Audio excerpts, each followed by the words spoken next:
Hi, I'm Heidi, And I'm Byron. and we are sailing Schmitten. We needed a weather window of at least 5 days to get back across the Gulf of Mexico to Kemah, Texas. We finally got that window about a week after our new sails were ready. This episode starts with our final days in the Pelican Perch Marina and Boatyard and documents our journey across the Gulf of Mexico back to Kemah, Texas, where we will spend hurricane season.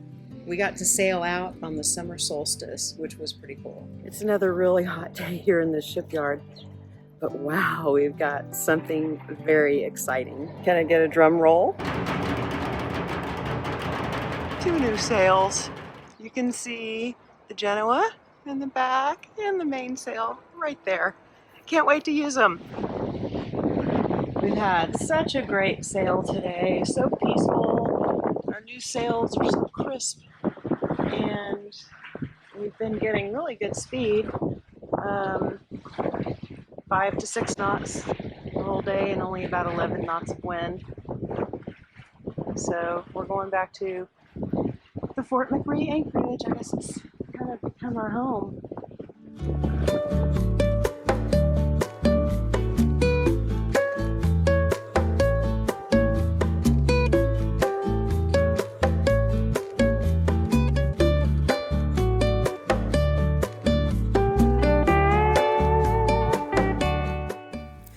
On our last afternoon in the Fort McRee anchorage, all the dolphins came to say farewell, circling us for at least a good hour.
Even a sea turtle came to see us. Hey, little sea turtle, you can make it.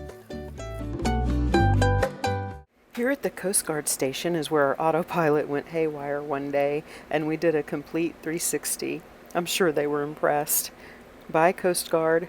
We were impressed with you. For our return to Kemah across the Gulf, we decided upon a more offshore route for better sailing and to avoid oil rigs, although there were still plenty. This was a better route for us compared to the one we took to Pensacola. A storm was moving into the Pensacola area on the afternoon of our departure. We figured it was Pensacola's way of saying it's time to go. We left Thursday, June the 20th, about 5:30 p.m. We were anxious to leave because we were already officially in hurricane season. As we left the channel, the swells began to build, and eventually our bow was slamming the surface. After a few hours, things calmed a bit, and we raised our sails and sank into the beauty of the sunset and the moonrise.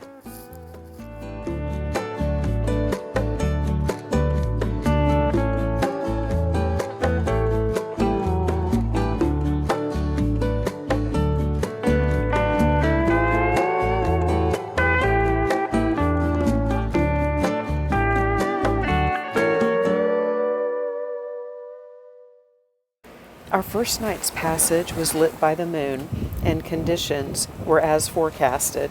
Imagine that. We had 8 to 10 foot seas and 15 to 20 knot winds. We were headed south to southwest with the easterly wind at our beam all night and the next morning.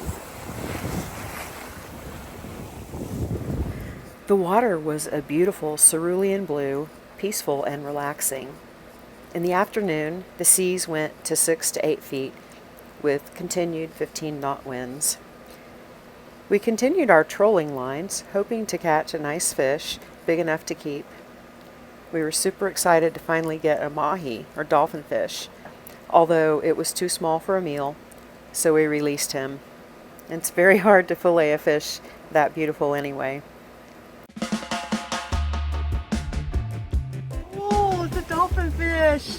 Throughout the journey, Byron continued his catch and release program.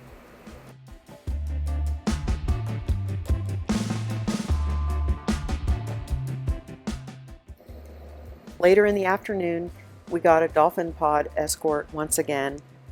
Dolphins are viewed as a good omen and a symbol of protection.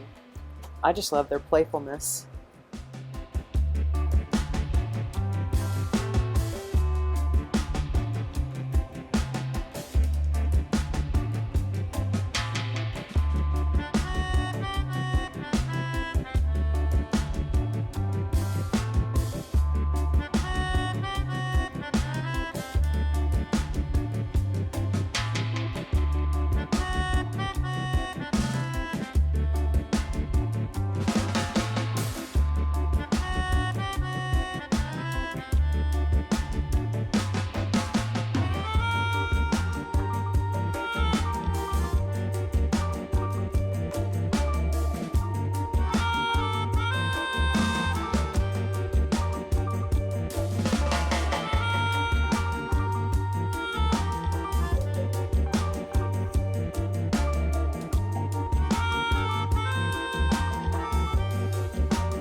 We continued to see oil rigs along the way.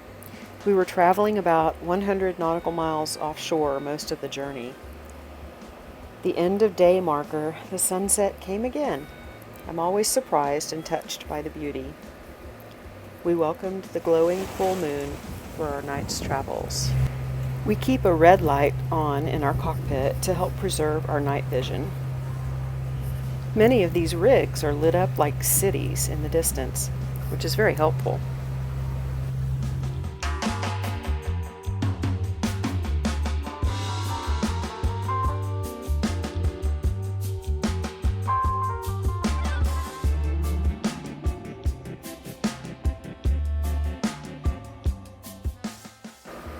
Our second morning at sea, we got the morning dolphin parade. They spent several hours with us. By this time we were motoring. We had turned west, and the easterly wind and seas continued. The following seas created a wag effect on our hull so that we swayed from side to side. On a downwind sail, our sails would collapse and refill continually. We do not have a whisker pole or preventer to stop this motion, so we decided to motor for a while.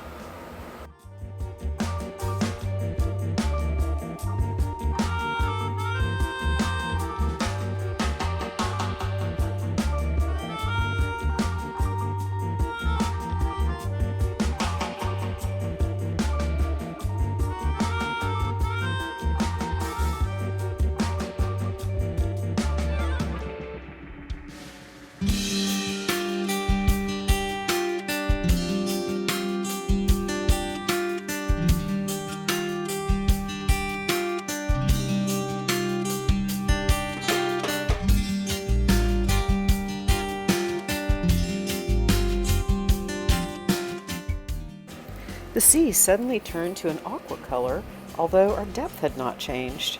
We were in about 350 feet average of depth during this time. Our guess, based on what we researched later, was that there was a higher concentration of algal growth or phytoplankton or something like that, perhaps brought in by the current. And then soon we were back into the blue color again.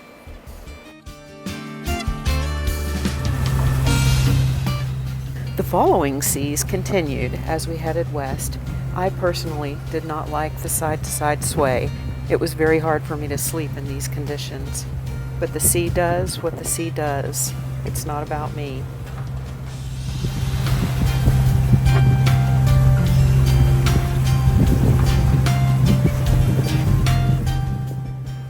Going into our third night at sea, the dolphins came back, and they were so playful that afternoon, jumping everywhere.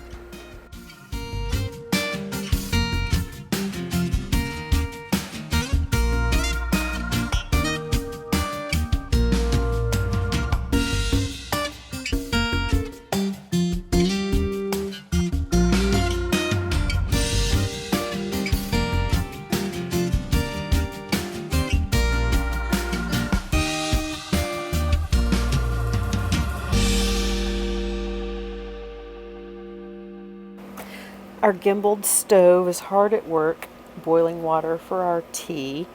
It might look violent and dangerous if you're not used to seeing it, but this actually keeps everything from spilling. Squidward was finally chased out of the sea and landed on our deck in the middle of the night. It was too late to save him the next morning when we found him. As we headed north-northwest, we were able to set our sails with the easterly winds we were still having. We got to sail for a few hours until our sails would start to collapse and refill within minutes. Then it was time to motor again.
Here's our position on Sunday, June 23rd around noon. Our original planned course was further south, but we decided we could cut some distance and sail a bit with a more direct route. Here's where we are. Getting ready to make it into the Galveston Bay area, but it'll be at least another 15 hours or so. It's so peaceful out here, and there is no one else here. Amazing.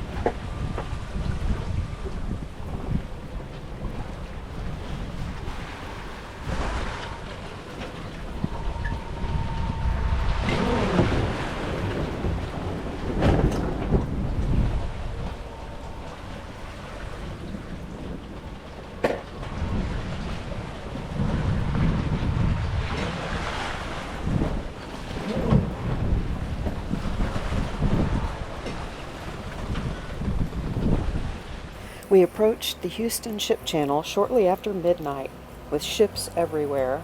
Would this make you nervous? It was my watch. It's definitely a lot to take in, but you realize it is spread over a number of miles. You just watch the radar and take each target or obstacle as it comes. Most of the ships were anchored, waiting to get into the channel, so as they are not moving, it's not as intimidating as it might seem. I woke Byron up early to help out. He didn't mind. We stopped at a fuel dock in Galveston and got into the channel. It would be 2 to 3 hours more to get to Kemah. It's a calm, quiet start to the Houston ship channel early in the morning. We weren't the first ones in the channel, but we were close.